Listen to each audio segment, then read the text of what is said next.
You can remember what you read. It's not some special talent reserved for a select few. It's a skill.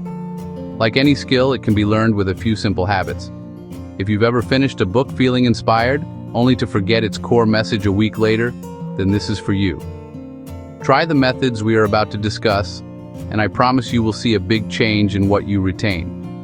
Imagine turning the fleeting wisdom from pages into lasting knowledge you can use every single day. This isn't about having a photographic memory. It's about reading with intention and a clear, simple plan. A year ago, I finished a fantastic book on productivity. I was buzzing with excitement, ready to overhaul my entire workflow. I told friends about it. I recommended it at work. I felt like I had discovered a secret manual for success.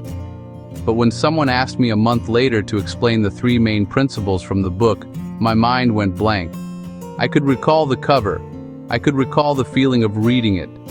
The actual substance, the actionable advice, had evaporated. I felt a pang of disappointment, a sense of wasted time. It was a sad feeling, knowing all that potential was lost. That experience was a turning point for me. I couldn't accept that reading was just a temporary high. I wanted to keep the best parts of every book I invested my time in. So I started a personal quest. I dove into learning about memory, cognition, effective study techniques. Reading for pleasure is one of life's great joys, but reading for growth requires a different approach. The ideas we encounter in nonfiction are only useful if we can remember them when we need them. Strong memory helps us solve problems and learn new skills, a language, a coding framework, a marketing strategy. A good memory enriches conversations, deepens understanding, and transforms reading from passive pastime into a powerful tool for self-development. To make this transformation, we need a system. A random approach leads to random results. That's why I use the hook, habit, highlight method. Hook, habit, highlight. This gives your reading process structure. It's intuitive and easy to remember.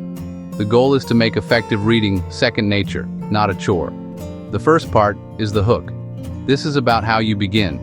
Before the first sentence, prime your brain. Set a clear intention and create the right environment for focus. A strong start hooks your attention. The second part is the habit, the core of the reading process. Build a simple, repeatable routine.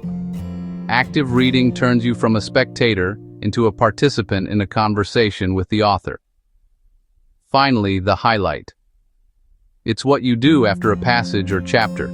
Not just marking lines, but identifying, capturing, and processing the key ideas so they stick. Highlighting means making the most important information stand out. Together, hook, habit, and highlight create a complete cycle. Hook, habit, highlight. Let's break down each step into simple, actionable tips. You're about to make your reading unforgettable. The journey to better memory begins before you even open the book. What you do in the few minutes leading up to your session has a massive impact on what you'll retain. First, set a clear goal. Ask, why am I reading this book? Your answer should be specific. Instead of learn about marketing, try. Find 3 strategies to improve our company's social media engagement. A focused goal acts like a filter, helping your brain notice relevant information and file it away. Now choose your time and place wisely. When you read matters. Avoid reading complex material when you're exhausted, distracted, or stressed. For most people, the mind is sharpest in the morning after good sleep, or after a short afternoon break. Identify your peak focus time. Skip crucial reading right before bed if you get drowsy. Find a quiet spot, ensure good lighting, and remove distractions. Commit to a short session, 20-30 minutes. The Pomodoro technique leverages our natural attention span. A defined session creates urgency, and knowing a break is coming reduces distractions. Let's try it now. Think of one book. Set your goal for next time. Say it out loud in one sentence. I will read the next chapter to understand the main cause of the French Revolution. It takes less than 10 seconds and frames your session. Once you're prepared, it's time to dive in. But not by plowing straight through. Create a mental map. Before reading in detail, take 2 minutes to scan the chapter. Look at the title.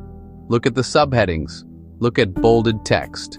Read the first paragraph. Read the last paragraph. If there are images, charts, or diagrams, examine them. This preview gives your brain a high-level overview. It's like looking at a map before a journey. You spot landmarks and structure. Begin with questions. Your brain remembers better when searching for answers. Turn titles and subheadings into questions. For a section titled "The Principles of Effective Negotiation," ask, "What are the principles of effective negotiation?" As you read, your mind hunts for the answer. Use your finger or pen to trace lines. It anchors focus and prevents eye jumps. After each short section, pause. Ask, "What was the main idea?" Summarize it in 5 to 10 words.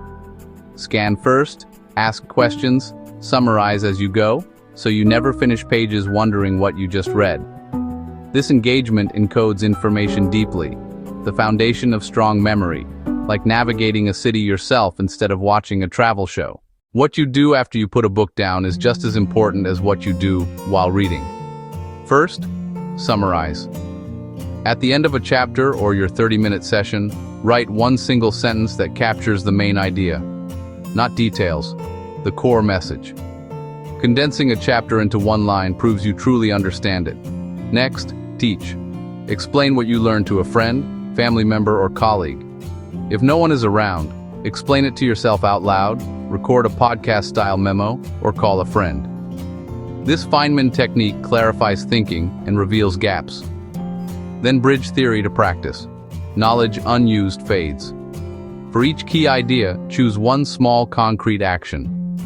If you read a communication technique, I'll use active listening in tomorrow's meeting.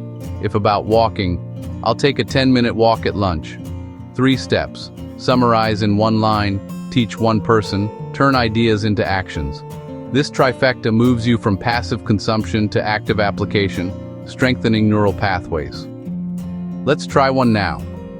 Think about the last article or chapter you read. Can you summarize its core message in a single sentence?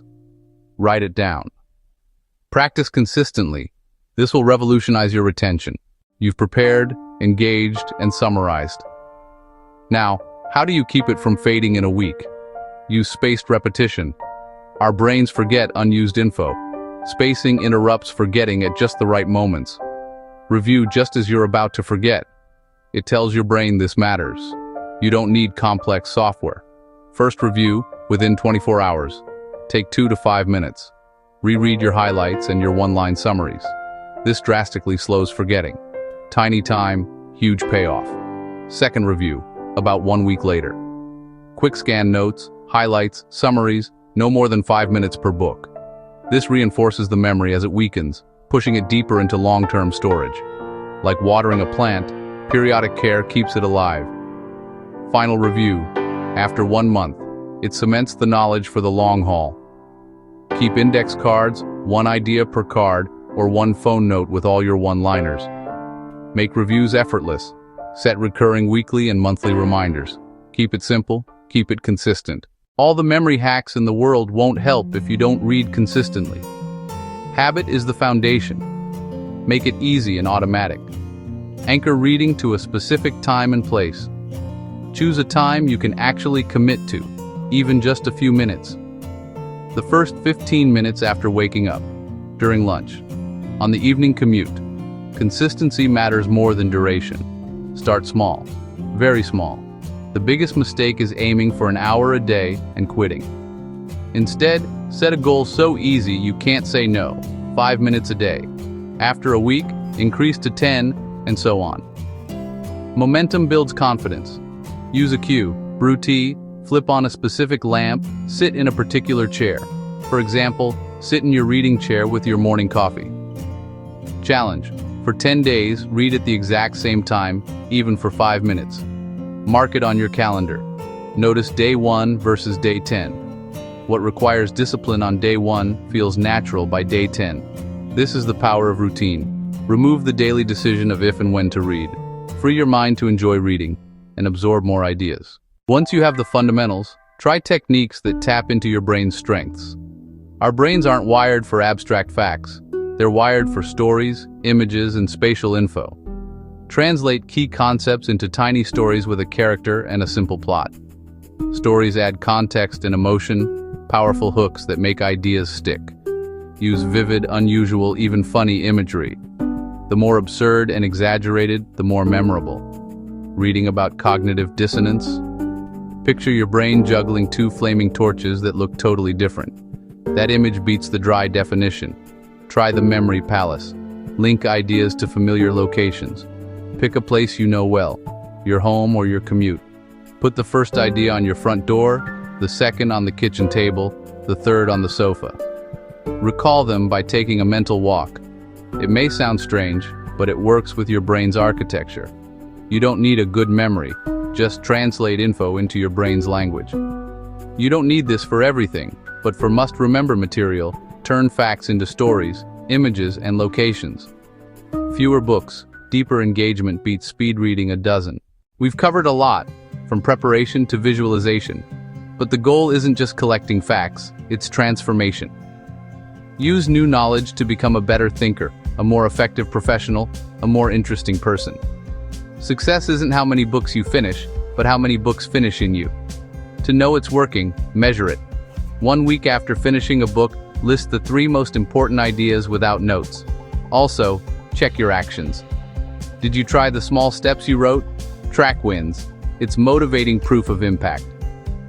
I use these steps on a short book about focus.